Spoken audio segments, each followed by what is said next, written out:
sebuah negeri di mana masa lalu yang sangat tenang dan masa depan progresif bertabrakan dalam harmoni yang luar biasa. Di satu sudut, kamu akan menemukan kuil-kuil Buddha kuno, berselimut kabut pagi di pegunungan yang sunyi. Namun hanya beberapa kilometer dari sana, hutan beton pencakar langit dengan lampu neon yang tak pernah padam mendominasi cakrawala. Inilah Korea Selatan, negara yang sering dijuluki sebagai keajaiban di atas Sungai Han. Sebuah wilayah yang dalam waktu kurang dari 1 abad berhasil bertransformasi dari puing-puing kehancuran pasca perang menjadi salah satu raksasa teknologi dan budaya yang paling disegani di muka bumi.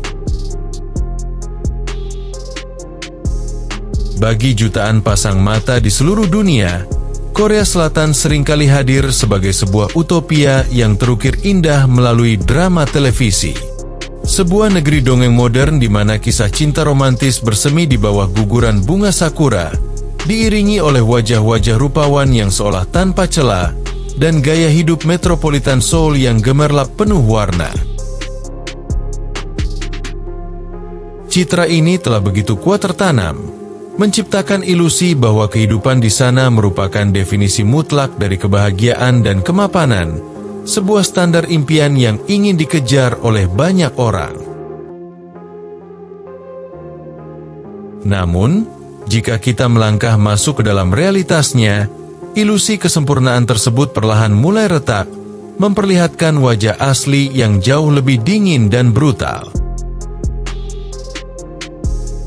Di balik kemegahan distrik Gangnam dan senyum ramah para idola, tersembunyi sebuah fenomena sosial yang kelam, di mana Hell Joseon, sebutan neraka dunia bagi warga Korea Selatan, bukanlah sekadar ungkapan kosong, melainkan jeritan putus asa dari sebuah masyarakat yang terhimpit oleh ekspektasi yang tidak manusiawi.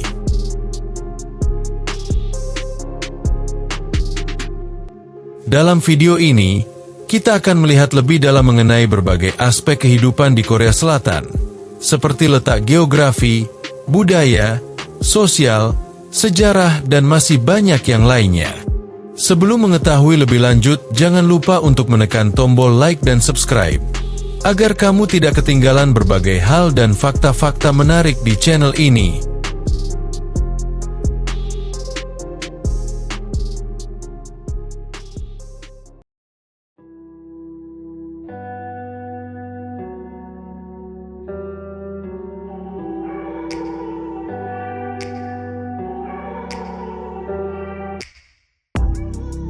Korsel terletak di bagian selatan dari semenanjung Korea, yang menjorok dari daratan utama Asia ke arah Samudra Pasifik. Secara geografis, posisi ini membuat negara tersebut dikelilingi oleh perairan di 3 sisinya, Laut Kuning di barat, Laut Timur, dan Selat Korea di selatan. Sementara satu-satunya perbatasan daratnya terhalang oleh zona demilitarisasi yang memisahkan mereka dari Korea Utara. Topografi negara ini didominasi oleh barisan pegunungan terjal, yang mencakup sekitar 70% dari total wilayah daratan, sebuah kondisi alam yang memaksa sebagian besar populasi untuk terkonsentrasi di dataran rendah sempit dan wilayah pesisir. Keterbatasan lahan datar ini menjadi faktor utama yang mendorong pembangunan vertikal masif dan kepadatan kota yang sangat tinggi. Pusat dari segala aktivitas di semenanjung ini adalah Seoul, sebuah megapolitan yang tidak hanya berfungsi sebagai ibu kota, tetapi juga jantung mutlak bagi ekonomi, budaya, dan politik negara. Seoul merepresentasikan wajah modernitas Korea Selatan yang ekstrim, di mana gedung-gedung pencakar langit dan infrastruktur canggih mendominasi lanskap kota. Wilayah metropolitan Seoul menampung hampir separuh dari total penduduk negara tersebut, menciptakan sebuah ekosistem urban yang sangat padat, serba cepat, dan kompetitif. Di sini, kehidupan berputar di antara gedung-gedung korporat raksasa dan distrik bisnis yang tidak pernah tidur, mencerminkan ambisi negara untuk terus menjadi pemimpin global dalam teknologi dan inovasi. Selain itu, Busan yang terletak di ujung tenggara menawarkan identitas yang sama sekali berbeda sebagai kota pelabuhan utama. Sebagai kota terbesar kedua, karakter Busan dibentuk oleh hubungan eratnya dengan laut, menjadikannya gerbang perdagangan internasional dengan salah satu pelabuhan tersibuk di dunia. Lanskap Busan menyajikan perpaduan unik antara pegunungan, gedung tinggi, dan garis pantai, memberikan atmosfer yang lebih terbuka dan dinamis dibandingkan ibu kota.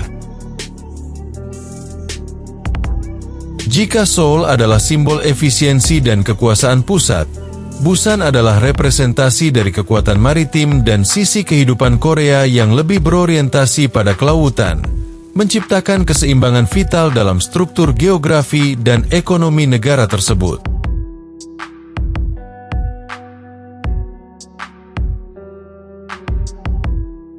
Pada awal 1950-an, tepat setelah gencatan senjata Perang Korea, Korea Selatan adalah salah satu negara termiskin di dunia, dengan pendapatan per kapita yang bahkan lebih rendah daripada sebagian besar negara di Afrika Sub-Sahara. Infrastruktur negara hancur total, sumber daya alam sangat minim, dan mayoritas penduduknya hidup dalam kemiskinan ekstrim yang bergantung pada bantuan asing untuk bertahan hidup. Tidak ada pengamat internasional yang saat itu memprediksi bahwa negara yang porak-poranda ini akan memiliki masa depan cerah, apalagi menjadi kekuatan global. Transformasi dramatis dimulai pada tahun 1960-an melalui periode pertumbuhan ekonomi pesat yang dikenal sebagai keajaiban Sungai Han. Pemerintah Korea Selatan saat itu mengambil langkah radikal dengan mengubah fokus ekonomi dari pertanian tradisional menuju industrialisasi berat yang berorientasi ekspor. Karena sadar tidak memiliki kekayaan alam, negara memfokuskan investasinya pada satu-satunya aset yang mereka miliki, yaitu sumber daya manusia. Pendidikan digenjot secara masif dan etos kerja disiplin ditanamkan untuk menciptakan tenaga kerja yang mampu bersaing di level internasional. Motor penggerak utama dari percepatan ekonomi ini adalah kemitraan erat antara pemerintah dan konglomerat keluarga besar yang disebut sebagai chaebol, seperti Samsung, Hyundai, dan LG. Pemerintah memberikan dukungan penuh, perlindungan, dan insentif kepada perusahaan-perusahaan ini untuk memproduksi barang-barang manufaktur, mulai dari tekstil, baja, hingga akhirnya elektronik dan otomotif untuk dijual ke pasar dunia. Strategi ini terbukti sangat efektif.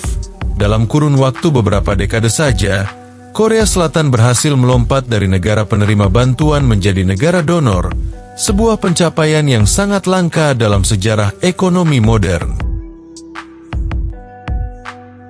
Kini, Korea Selatan telah memantapkan posisinya sebagai salah satu ekonomi terbesar di dunia dan pemimpin dalam inovasi teknologi serta digital. Keajaiban Sungai Han bukan hanya tentang angka pertumbuhan ekonomi, melainkan bukti ketangguhan sebuah bangsa yang mampu bangkit dari titik nol. Transformasi kilat ini membentuk fondasi masyarakat Korea modern yang kita kenal sekarang. Sangat kompetitif, bergerak cepat, dan selalu berorientasi pada kemajuan, menjadikan sejarah kelam pasca perang sebagai pengingat abadi akan seberapa jauh mereka telah melangkah.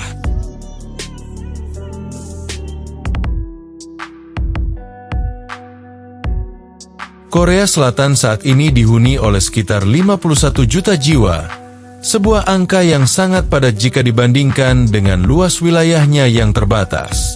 Namun, angka populasi ini tidak sedang bertumbuh, melainkan berada dalam tren stagnasi yang mengkhawatirkan akibat krisis angka kelahiran yang terus merosot setiap tahunnya.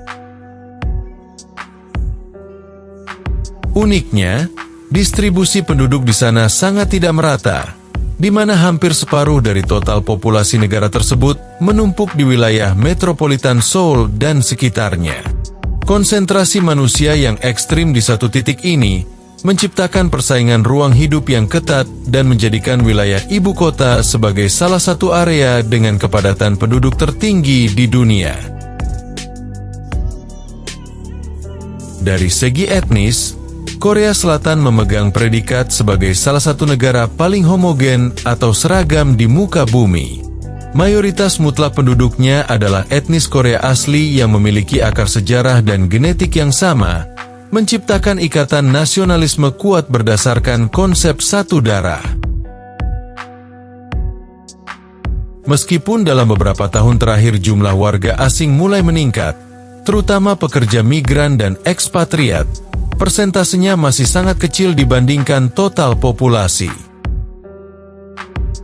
Keseragaman etnis yang mendominasi ini menjadi pedang bermata dua. Di satu sisi menciptakan solidaritas sosial yang tinggi, namun di sisi lain membuat masyarakatnya cenderung tertutup dan sulit beradaptasi dengan keberagaman budaya dari luar. Sementara itu, peta keagamaan di Korea Selatan menunjukkan dinamika yang cukup kontras dengan tradisi leluhur mereka. Saat ini, kelompok terbesar dalam demografi agama justru adalah mereka yang tidak memeluk agama apapun atau ateis, yang mencakup lebih dari separuh populasi. Bagi penduduk yang beragama, kekristenan baik Protestan maupun Katolik, dan Buddha adalah dua keyakinan utama yang mendominasi, dengan gereja-gereja Kristen yang sangat aktif dan berpengaruh di perkotaan. Menariknya, meskipun banyak yang mengaku tidak beragama secara formal, nilai-nilai Konfusianisme tetap menjadi landasan moral utama yang mengatur etika dan hierarki sosial mereka, sementara sisa-sisa kepercayaan syamanisme kuno masih sering mewarnai ritual-ritual budaya hingga hari ini.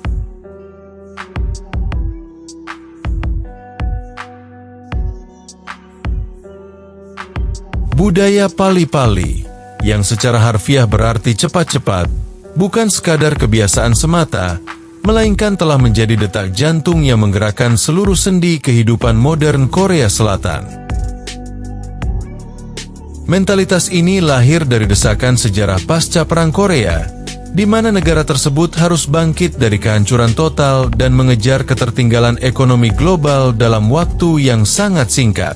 Dorongan untuk membangun negara dengan kecepatan penuh menanamkan keyakinan kolektif bahwa kecepatan adalah sinonim dari kompetensi dan kesuksesan, mengubah Korea Selatan dari negara miskin menjadi kekuatan industri dunia hanya dalam beberapa dekade.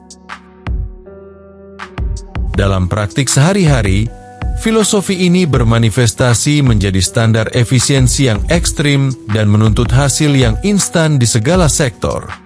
Hal ini terlihat jelas dari infrastruktur teknologi mereka, seperti penyediaan koneksi internet yang diklaim tercepat di dunia, hingga sistem layanan pesan antar yang mampu mengirimkan makanan atau paket dalam hitungan menit.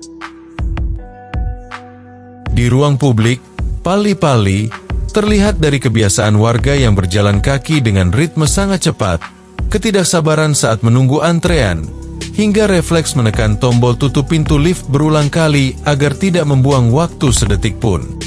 Bagi masyarakat Korsel, waktu tunggu yang terbuang dianggap sebagai inefisiensi yang tidak dapat ditoleransi. Dampak dari budaya ini menciptakan sebuah ekosistem masyarakat yang sangat responsif dan dinamis. Segala sesuatu didesain untuk memangkas hambatan waktu, menciptakan kenyamanan luar biasa bagi konsumen yang menginginkan kepuasan instan. Namun, ritme hidup yang tak kenal jeda ini juga membentuk atmosfer kompetisi yang intens, di mana kelambatan seringkali dianggap sebagai ketidakmampuan.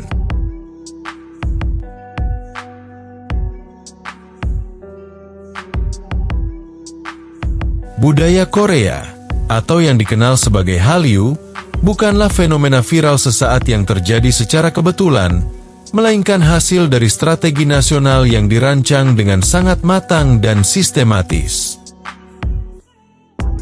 Pemerintah Korea Selatan secara sadar menjadikan industri hiburan sebagai ujung tombak soft power mereka, sebuah alat diplomasi budaya yang efektif untuk mengubah citra negara dari sekadar produsen manufaktur industri menjadi pusat tren modern dunia. Melalui investasi besar-besaran dan dukungan kebijakan yang protektif, musik Korean pop dan Korean drama telah diekspor selayaknya komoditas ekonomi berharga, seperti semikonduktor atau mobil. Keberhasilan ekspor budaya ini menciptakan daya tarik global yang masif, pada akhirnya mendongkrak sektor pariwisata dan meningkatkan permintaan terhadap produk-produk asli Korea di pasar internasional. Di balik kemewahan visual yang ditampilkan, industri ini beroperasi dengan kedisiplinan tingkat tinggi yang mencerminkan etos kerja keras masyarakat Korea. Para idola dan aktor tidak lahir secara instan, melainkan dibentuk melalui sistem pelatihan atau trainee yang brutal selama bertahun-tahun. Mereka ditempa dengan latihan vokal, koreografi, bahasa asing, hingga pembentukan karakter publik untuk mencapai standar kesempurnaan yang nyaris mustahil sebelum diperbolehkan debut. Proses industrialisasi bakat perfeksionis ini memastikan bahwa setiap konten yang dirilis memiliki kualitas produksi kelas dunia yang mampu menembus batasan bahasa dan budaya, sekaligus menetapkan standar estetika baru yang dikagumi secara global.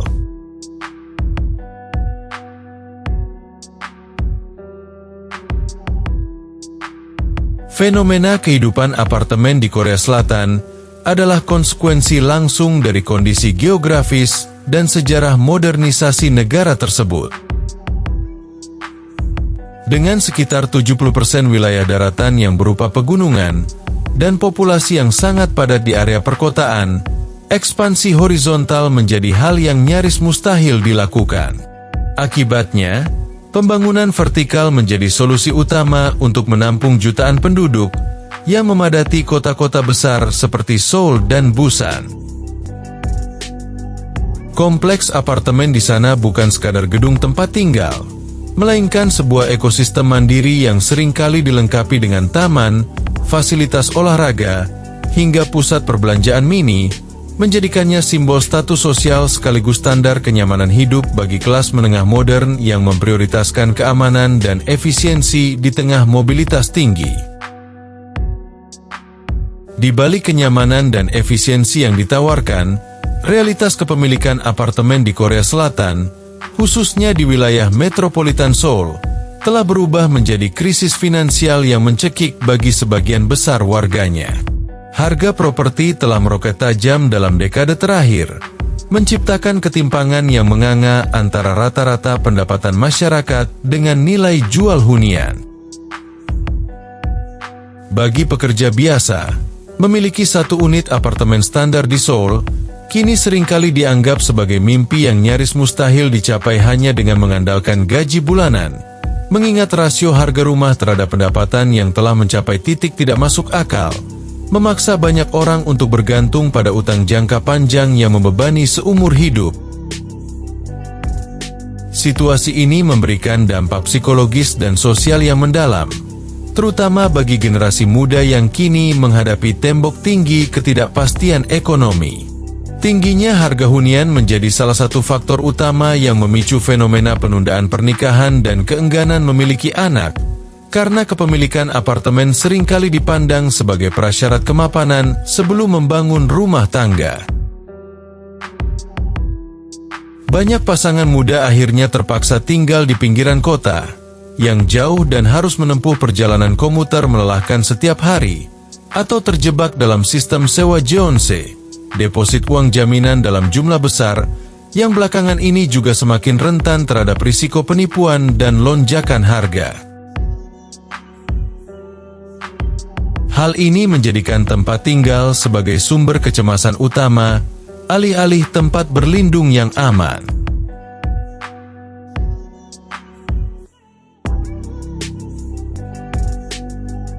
Budaya kerja di Korea Selatan dikenal sebagai salah satu yang paling intens dan menuntut di dunia, di mana dedikasi terhadap perusahaan seringkali ditempatkan di atas kehidupan pribadi.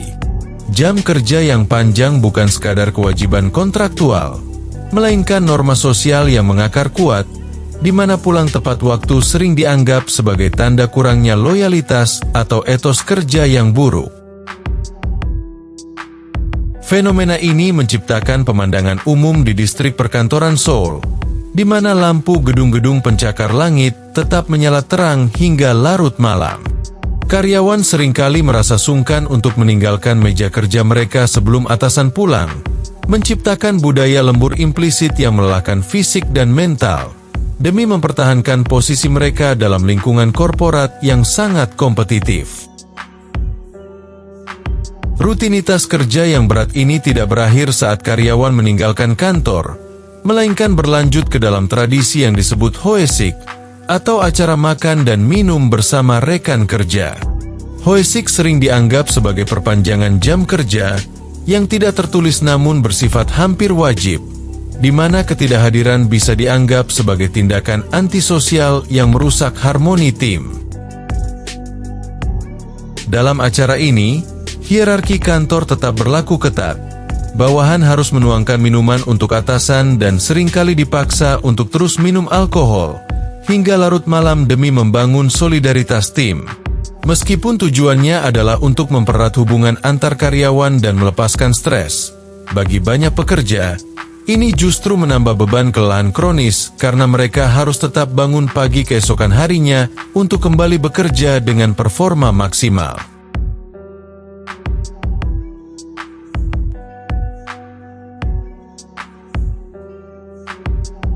Di balik citra kemajuan ekonomi dan dominasi budaya pop yang memukau dunia, Korea Selatan menyimpan sebuah paradoks kelam yang sering disebut sebagai Hell Joseon oleh generasi mudanya. Negara ini secara konsisten mencatatkan salah satu angka bunuh diri tertinggi di antara negara-negara maju yang tergabung dalam OECD, sebuah statistik tragis yang mencerminkan beban psikologis berat yang ditanggung warganya. Tingginya angka ini bukanlah kejadian acak, melainkan hasil akumulasi dari struktur sosial yang menuntut kesempurnaan mutlak di setiap fase kehidupan, di mana nilai seorang individu seringkali diukur semata-mata berdasarkan pencapaian akademik, status pekerjaan, dan kekayaan materi, menciptakan lingkungan di mana kegagalan dianggap sebagai aib yang tak termaafkan. Salah satu isu sosial yang jarang dibicarakan secara terbuka namun sangat nyata di Korea Selatan adalah masalah rasisme dan xenofobia yang mengakar cukup dalam. Sebagai negara yang secara historis homogen dengan satu etnis dominan, masyarakat Korea cenderung memiliki rasa eksklusivitas yang kuat terhadap darah murni mereka. Hal ini seringkali bermanifestasi dalam bentuk diskriminasi terhadap orang asing, terutama mereka yang berasal dari Asia Tenggara atau Asia Selatan, serta imigran pekerja kasar. Meskipun ada kekaguman terhadap budaya Barat dan orang kulit putih, perlakuan berbeda sering dirasakan oleh mereka yang dianggap memiliki status ekonomi lebih rendah atau warna kulit lebih gelap. Bahkan, diskriminasi ini tidak hanya menyasar orang luar, tetapi juga anak-anak dari keluarga multikultural, campuran Korea dan asing, yang kerap mengalami pengucilan di lingkungan sekolah maupun sosial karena dianggap berbeda dan tidak sepenuhnya Korea. Selain masalah rasisme, lingkungan pendidikan di Korea Selatan juga menjadi medan pertempuran yang kejam bagi generasi muda. Tekanan akademik di sana bukan sekadar dorongan untuk belajar giat, melainkan sebuah obsesi nasional di mana keberhasilan dalam ujian masuk universitas dianggap sebagai satu-satunya jalan menuju kehidupan yang layak. Budaya ini menciptakan iklim kompetisi ekstrim yang memicu maraknya kasus perundungan atau bully di sekolah. Pelaku perundungan seringkali menggunakan kekerasan fisik maupun mental untuk menindas siswa yang dianggap lemah atau berbeda, dan tragisnya, Sistem hierarki yang kaku sering membuat korban merasa tidak berdaya untuk melapor. Kekerasan di sekolah ini, yang kerap digambarkan dalam drama-drama populer, adalah cerminan nyata dari stres yang dialami para siswa akibat tuntutan untuk selalu menjadi yang terbaik di tengah sistem yang tidak mentolerir kegagalan. Semua tekanan sosial, biaya hidup yang tinggi, dan persaingan yang melelahkan ini bermuara pada ancaman eksistensial terbesar bagi Korea Selatan, krisis demografi yang parah. Negara ini kini menghadapi tingkat kelahiran terendah di dunia, di mana banyak wanita muda secara sadar memilih gerakan 4B, tidak menikah, tidak punya anak, tidak berpacaran, dan tidak berhubungan seksual, sebagai bentuk protes terhadap budaya patriarki dan beban ganda yang harus mereka pikul sebagai pekerja dan ibu rumah tangga. Ketidakmampuan negara untuk memberikan keseimbangan hidup dan jaminan masa depan membuat generasi muda memandang pernikahan dan membesarkan anak sebagai kemewahan yang tidak terjangkau atau beban tambahan yang tidak diinginkan. Akibatnya, Korea Selatan kini berjalan menuju masa depan desa hantu, di mana sekolah-sekolah mulai ditutup karena kekurangan murid dan populasi lansia yang terus membengkak, tanpa adanya generasi penerus yang cukup untuk menopang mereka.